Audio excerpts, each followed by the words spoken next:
Welcome to Barenaked Money, the podcast where we strip down the complex world of finance to its bare essentials, with your host, Josh Sheluk, Portfolio Manager with Verecan Capital Management, Inc., and this week's guest host, Amanda McKenna, Associate Portfolio Manager with Verecan Capital Management, Inc. Welcome to the next episode of Barenaked Money. We have a very special guest host here today, Amanda McKenna from our Halifax, Dartmouth offices. Amanda's a portfolio manager with the team. And Amanda, you recently did an interview with the Financial Post on intergenerational wealth transfer and more specifically gifting money to adult children. So that's what we're talking about here today. Hi, Josh. I did talk about this recently. It's been called the great wealth transfer, the greatest wealth transfer of all time in Canadian history. So a lot of people are talking about it, and I think it's a good conversation to have. Yeah, it's funny. We call this the great wealth transfer or the greatest wealth transfer. But basically, ever since I've been in this business, I've been hearing about the greatest wealth transfer of all time. So I think naturally, as societies, as countries, as people get more wealthy, there's going to be a greater wealth transfer. Now, it might be particularly acute over the next 10 or 20 years because we have a big sort of surplus of the population, the baby boomers kind of entering that stage of their lives. But I think there's always going to be a significant amount of wealth to transfer, quite frankly. So I just want to start with one question for you right off the bat.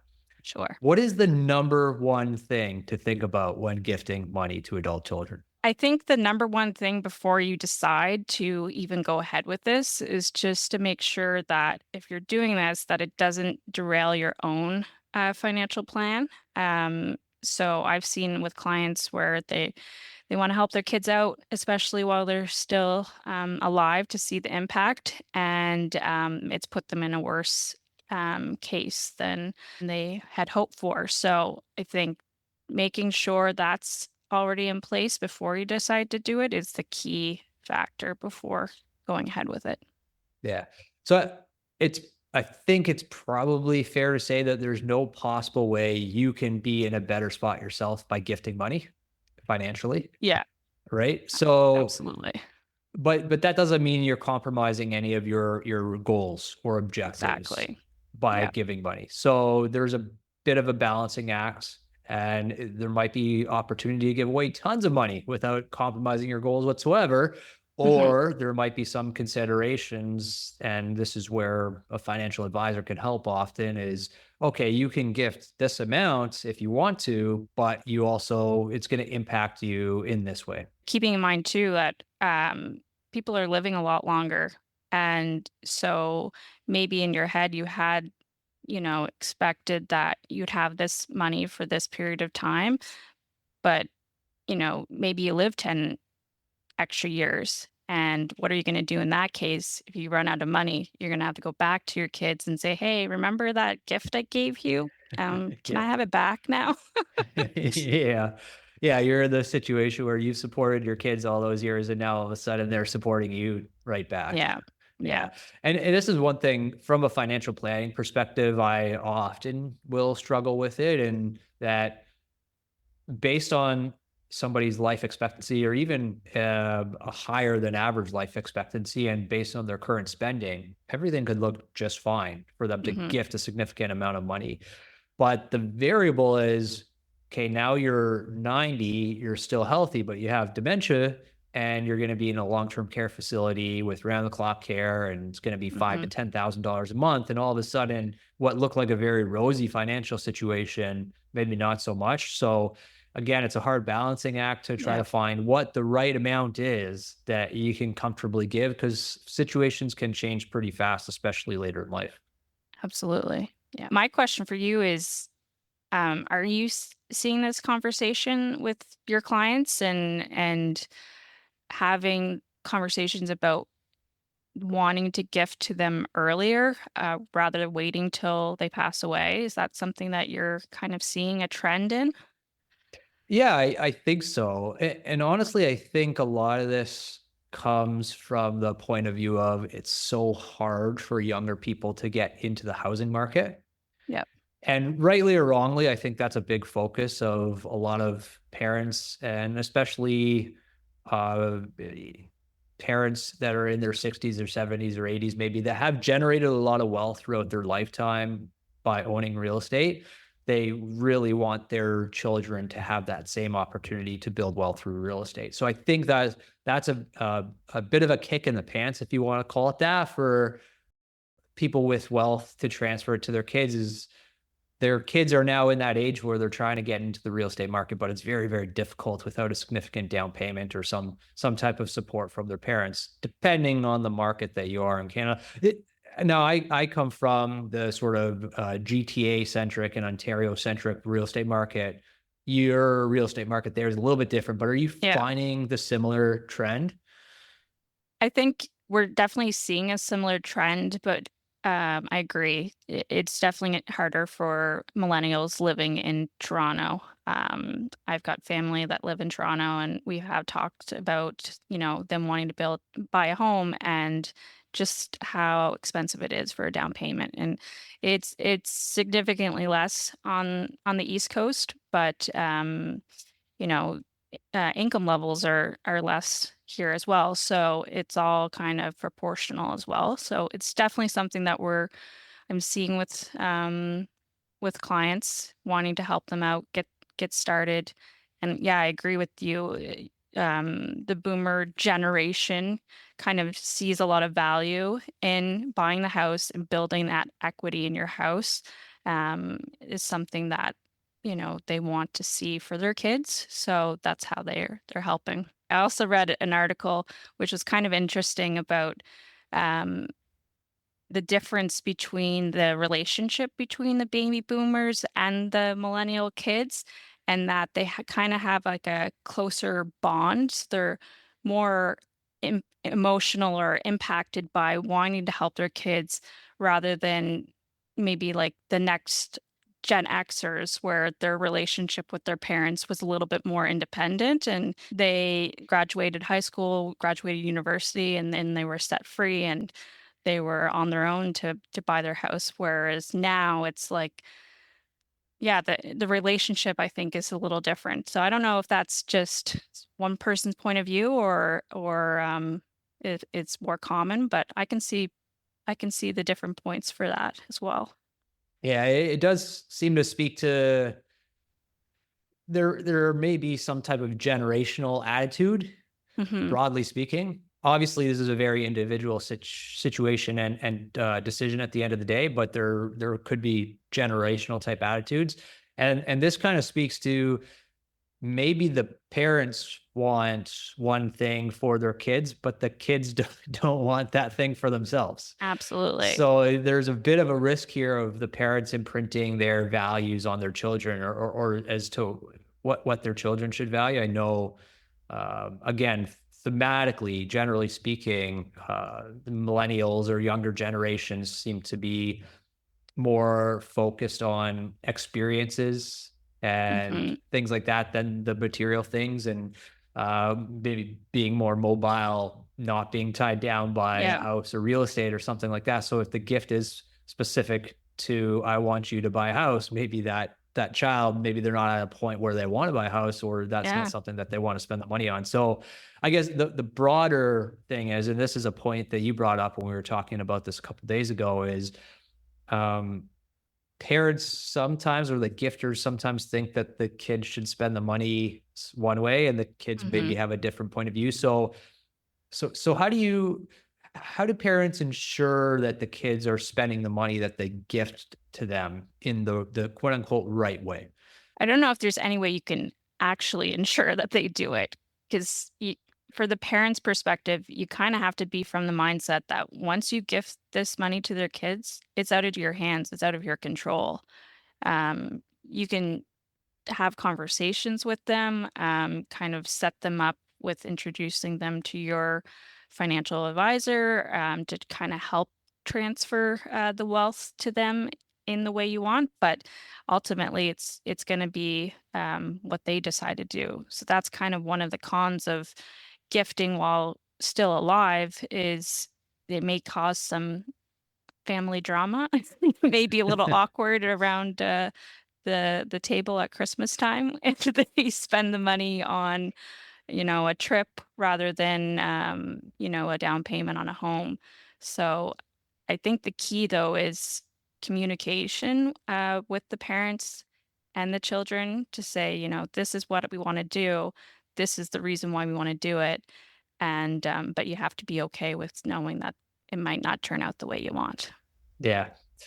Open and honest two-way communication is never, I don't think, a bad thing when it comes to money and these types of decisions. It's gonna maybe not solve every problem, but help things along the way, and at least hopefully avoid any surprises, which is kind of what we're trying to avoid here. So, Yeah. but yeah, it's important for the parents to understand like your values. So just like we as financial advisors, we try not to impose our values on our clients, right? Yeah. We try to be open to what their values are. And as a parent gifting money to a family member, you should try your best to do the same thing. Don't impose your values on that person who's receiving the money. If you want to support them financially in a way that hopefully makes sense for them. Yeah. Absolutely. So just coming back to your question about, or your comment about family drama, I Yes. it might not only be a situation where the money's being spent in a different way than is expected. There could be also family drama if there's some point of view or perspective of inequality or unfairness. Yes. Have you seen that play out in family dynamics as well? Yeah, absolutely. So, you know, it could be one child is in a better spot financially. They've made good financial decisions. They don't need the help from the parents, but then another child, they're seeing them suffer. They want to help out. So it is a tough balancing act to figure out how to make it all equal. Um, and again, that's something, us as advisors, we can talk about and provide the numbers, the math on it, but it's going to come down to them and how they decide to do it. It's their life and they get to choose what they want to do with their money. Yeah. So what I see people kind of approaching this from two different directions. There's one of fairness and one of equality. Mhm. And they sound similar, but they're slightly different. So the fairness approach is sort of along the lines of what you're talking about there. One child might need money more than another, in which Yeah. case maybe you give them a little bit of extra support. The other perspective is equality. Like, I'm just going to give you exactly the same amount, no matter what your financial circumstances are. We're going to treat you both exactly equally, or all three of you, or all four of you, or whatever it is, exactly equally. Yeah. And I think there's potentially people could be slighted in either situation, right? If you're the less well-off sibling and you see the same amount being gifted to you and your other sibling, then you potentially have some gripes. If you're the better off sibling and you see more money going to the one that's less privileged than you are, then there could be gripes as well. So it's another one of those things where communication, I think, is hugely important. Yeah. And it's maybe not going to solve all the problems, maybe not going to avoid all of the feelings of being slighted, but at least if you as a parent can articulate what you're doing and why, then there's, I'd say, a greatly reduced likelihood of there being the quote unquote family drama, as you called it. Yeah. And I think too, whether you decide to gift early before you pass away, or if you're leaving it to the estate to deal with, communication and letting, that's something that I think a lot of people don't want to talk about. It's not a fun conversation to have to talk about how your estate's going to be divided up. But I think if you can have those open conversations with your children and they know and everybody's on the same page for whoever's the executor that has to manage all this, it's going to make their lives a lot easier and it's going to make the family dynamic a lot easier because everybody's on the same page, everybody knows, so it could help reduce some of those conflicts. Yeah. I've had clients say to me, my kids have a good relationship, they'll figure it out. And I'm just like, no, just don't do that. Like, do you want them to have a bad relationship? They might figure it out, but Yeah. there also is people, when somebody passes away, especially a loved family member like a parent, emotions are running high Yeah. because for obvious reasons, but there's also all kinds of stresses that come along with that as well, especially for the executors and the people that are managing the financial affairs and the final wishes of that person. So you don't need to layer on extra stress or potential for conflict or issues by not having this conversation ahead of time, no matter how good the relationship is between your kids or beneficiaries. Yeah. Another thing too is having this communication because your your children could be thinking that they're getting this certain amount, and then when their parents pass away, it is significantly less than what they thought. And so if the millennial kid is kind of banking on a certain amount, building that into their financial plan that they have in their head of how they can afford to do whatever, that can be a bit of a shock for them as well. So knowing how much they potentially could get, obviously that's going to change, but having that conversation could be helpful as well. Right. Right. So, okay, kids are getting money, whether it's at death or sometime during the parents' lives. Here's a question for you. How do you know, how do these people know when is the right time to make a gift? I don't know if there is a right time to make the gift. I guess it depends on the scenario with their children. I mean, one could make a point of um, helping out with a gift for their children if they're looking to buy a home, setting them up for success earlier on so that they can build up their equity in their home and that sort of thing, rather than waiting until they pass away and they're in their 50s or 60s, looking to retire where they could have used the money earlier on. What are your thoughts? Well, let me flip the question for you. Is there a wrong time to make a gift? I don't know if there is.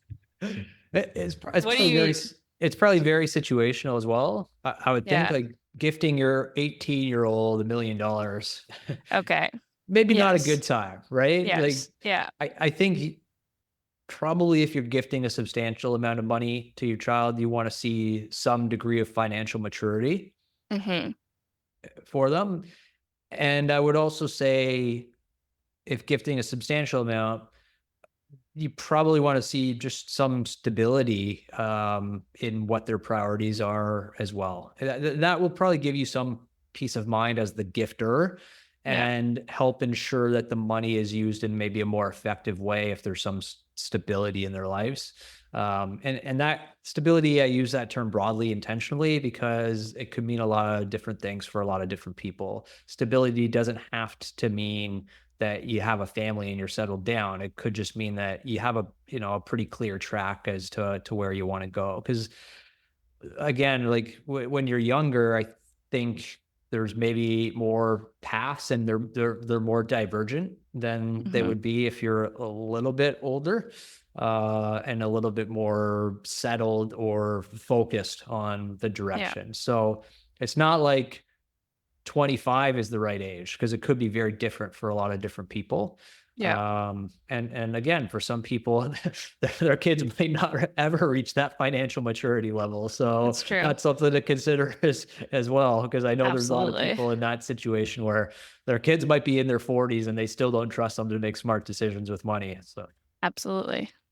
And then another thing is too that, if you have uh, an amount that you want to gift to them, and maybe it's a larger amount, but there's no reason why you can't do it in stages and maybe test out how well they do. So rather than gifting them $1 million, you gift them like, I don't know, $10,000, see what they do with it and kind of test it out. That could be a more of a parenting technique and, and see how mature they are and what they decide to do with it. But there's no reason why you have to do it all at one point in one lump sum. You could yeah. sprinkle it throughout their lives as well. Yeah, very good point. Very good point. I think for me, that's what I would see most often from our Yeah. clients is that they do things gradually over time. It helps from a couple different perspectives because it helps, again, as you said, kind of judge and make sure that it's being used relatively intelligently, but also helps from the parents' perspective because if they're a bit more gradual, it gives them more time to ensure that their financial circumstances aren't going to change in a very detrimental way. Yeah. Whereas if you gave a lump sum of $1 million away and 5 years later you're in dire straits, that's problematic. Whereas if Yeah. you're sprinkling it, as you said, then there's less of a chance of that happening. Yeah. Yeah. Definitely. Let's assume that there's money to give away. The parents have money, the parents have wealth. What are some of the financial things to think through that they should be thinking of that are maybe pros and cons of gifting money while they're still alive versus gifting money through their estate? I think the biggest thing financially speaking is that the parents, if they're gifting while they're still alive, if they're depending on where they're drawing the money from, it could offset some of the tax bill that would be built up for the estate to deal with. So um, the parents would be taking on that tax burden, lessening it for their kids to deal with, and especially if you're doing it earlier, rather than letting that tax bill be deferred and build up, and it's taking away more of the whole estate value.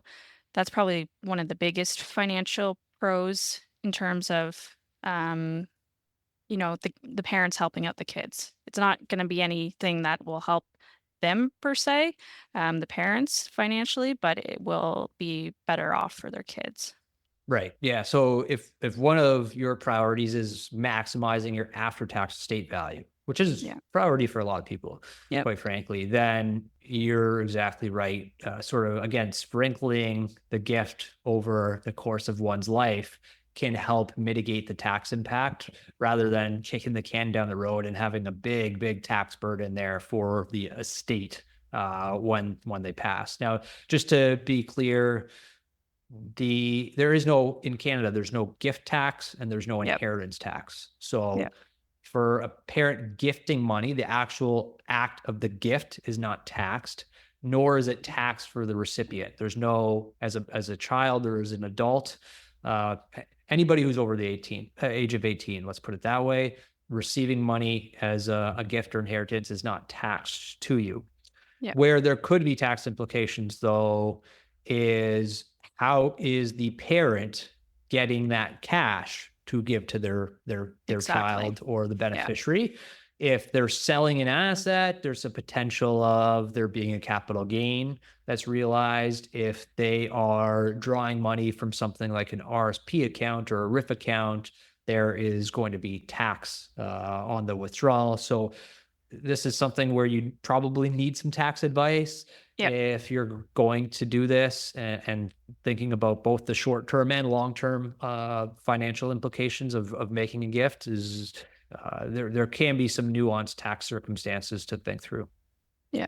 Absolutely. Now, I guess the other financial aspect of things is not so much with your financial situation, but then looking at your kid's financial situation. So, or whoever you're gifting money to. We use children or kids because that's most common, but it could be anybody. It could be a niece, could Yep. be a friend, whatever.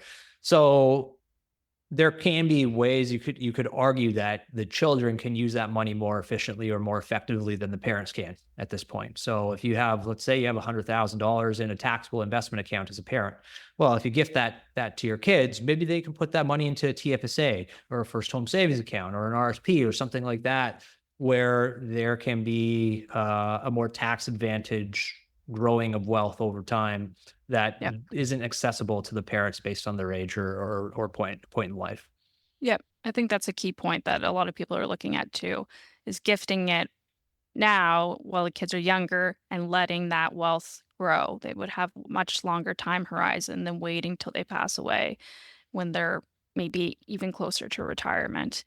Um, so that's something to consider as well. Yeah. Now, what about not necessarily a monetary gift, but a gift of an asset like a house or a cottage or something like that, are there the same considerations or are there extra layers that need to be thought of? I think there's definitely extra layers when it comes to property, especially looking at the dynamics of the children and their relationships. It can get a little messy if maybe they're married, and your intention were to only gift this to the child, um, and then they have, a spouse involved. So who's to say that they don't both own that? So there's legal aspects that you'd have to make sure are in place, to avoid any, again, family drama. So it all comes back to that, making sure you're protected and that the intentions of your gift are put in place properly. Yeah. So I've come across specifically with property a couple interesting, call them interesting Hmm. situations over the years. One was putting their adult child on title of their home, Hmm. and he was living with his spouse in a basement unit in that same home. And him and his spouse split, the child and the spouse split. Now that was considered the matrimonial home. Yeah. So all of a sudden, the two parents are owners on the house. The son is an owner on the house, but also his ex partner, who are now separated. She's also an owner on the house because it's Hmm. considered matrimonial property. And generally speaking, a matrimonial home is always subject to split on relationship breakdown, on separation. So that can be pretty hairy. I've also seen Yes. it where a cottage was the child was added as a co-owner, joint owner on a cottage. And the cottage, for whatever reason, was considered a matrimonial home when there was a separation from the child and his partner. And Mm. again, all of a sudden, now you have the ex spouse who's a part owner of a family asset, like a cottage or a house, and it can be pretty hairy. That I can't imagine what the family drama would be like in such a situation, but it would probably make for a good sitcom. Oh, absolutely. I think when you're deciding to do this, and maybe this is just like a pessimistic viewpoint, but you have to think, how could this go so very wrong before you decide to do it? Yeah, yeah. And these are good examples of how it could go very, very wrong very quickly. Yeah. You call it pessimistic. We would also say it's probably Realistic, maybe? realistic. Yeah. Yeah. Yeah. Like you have to, I think, take a bit of a cynical view on some of Yeah. these planning options because the if it goes right, great. But if it Yeah. goes wrong, it goes so horribly and So utterly wrong. wrong that it's absolutely atrocious. So Yeah. this is another one where get some advice Yeah. professionally if you're going through this type of plan. Legal advice, especially if you're gifting property or putting somebody on title of a property, would be definitely worthwhile. And we can't really give any blanket advice here because the legalities are slightly different in every province. So Absolutely. Yeah. broadly speaking, inheritance and gift is held outside of matrimonial property, but again, there are nuances to that, like the matrimonial home and other things that might come along from time to time that we're not thinking of. So definitely get some good advice on that side of things as well. Yeah. Absolutely. Any other things on the legal side of things that you think people should be thinking of as they go down this path?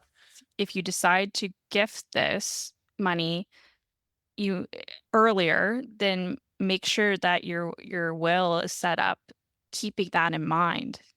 So, if you're changing your plan, but you still have your existing plan on how you were going to divide up the estate, you have to keep those, in check to make sure it all kind of balances out in the end.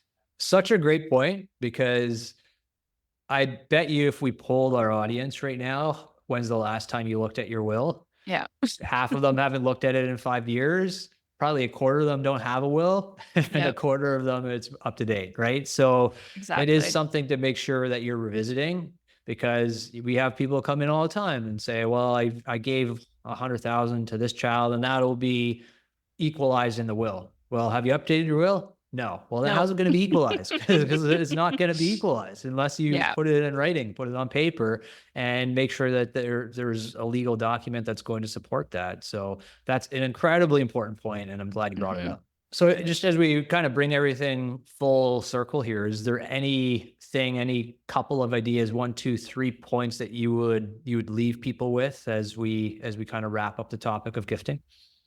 So I think, yeah, before you decide to embark on this great wealth transfer between with your kids is It should sounds just like we're like the herd of antelope crossing the I Great Plains know, to I find know. the pool of water. Very epic, very epic.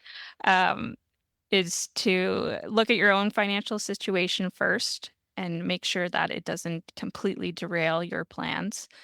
And then I think look at it in terms of, um, are you going to be okay once this money leaves your hands that you will not have control over what your children decide to do with it? Um, and then the third point is get professional help on and executing these transfers, whether from a financial advisor, planner, lawyer. Make sure everything is covered so that you can make sure this transfer happens in the way that you intend it to do, from the best way that you can. It's not always going to go exactly the way you want to, but if you can get those steps taken care of first before you decide to do it, I think you'll be in a better spot. Yeah. Great summary of things that you should think of. And coming back to that first point, it's very much put your own oxygen mask on before you put your child's oxygen mask on. As Yeah. we'll use the plane analogy there. So Yeah. great, great to have you, Amanda. Some Thanks great for having me. insights. Thanks for joining us today. Sounds good. Thanks, Josh. If you're breaking a sweat trying to figure out what your financial advisor is talking about, you're not getting the service you need. You probably hate trying to get an answer from them, but you also think moving your accounts will be a headache. And it might be. But working with don'trocktheboatwealthplanning.com or .ru isn't exactly stress-free, is it? Call us. We will demystify the world for you. For more information on the subject of today's podcast or any other financial topic, please visit us online at verecan.com. That's Verecan.com. There's plenty of information there, or you can reach out to someone on the team. Thanks for listening. Please note, the information provided in this podcast is for general information purposes only. It is not intended as financial, investment, legal, tax, accounting, or other professional advice. Our discussions are not a solicitation to buy or sell any securities or to make any specific investments. Any decisions, based on information contained in this podcast, are the sole responsibility of the listener. We strongly advise consulting with a professional financial advisor before making any financial decisions. Listeners should be aware that investing involves risks and that past performance is not indicative of future results. Barenaked Money is produced by Verecan Capital Management, Inc., a licensed portfolio management company in Canada. We operate under the regulatory framework established by the provincial securities commissions in the provinces within which we operate. The views expressed in the podcast are our own and do not necessarily reflect the official policy or position of any regulatory authority. Remember, at Verecan Capital Management, Inc., we focus on aligning our goals with yours, prioritizing integrity and transparency. For more information about us and our services, please visit our website. Thank you for listening, and let's continue to challenge the norms of the financial services industry together.